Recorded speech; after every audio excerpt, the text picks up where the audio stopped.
मैले केही समय यता हाम्रो नेताजीहरूलाई गाली गर्न छोडेँ।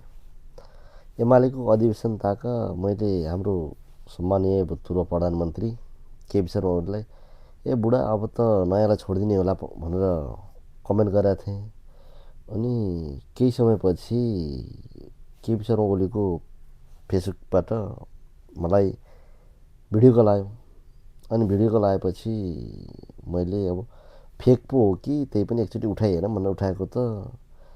अनि हाम्रो केपी शर्मा ओली के भन्नुहुन्छ नि, अर्जुन चाहिँ कता हुनुहुन्छ भने, म यहाँ कीर्तिपुर डाँडामा छु, यसो ल्यापटप चलाएर अनलाइन बिजनेस गरेर हल्का जीविकोपार्जन गराएको छु, महिनाको 2-3 लाख कमाइ हुन्छ भने। त्यसपछि हुन्छ ए तपाईँ यहीँ हुनु रहेछ नि, तपाईँ फेसबुकमा राम्रो कमेन्ट गर्नुहुन्छ, ठिक छ एकचोटि यसो घुम्नुतिर आउनुहोस् न, चिया खाऊँ भन्नु।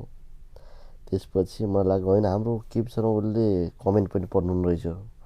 त्यसपछि चाहिँ मैले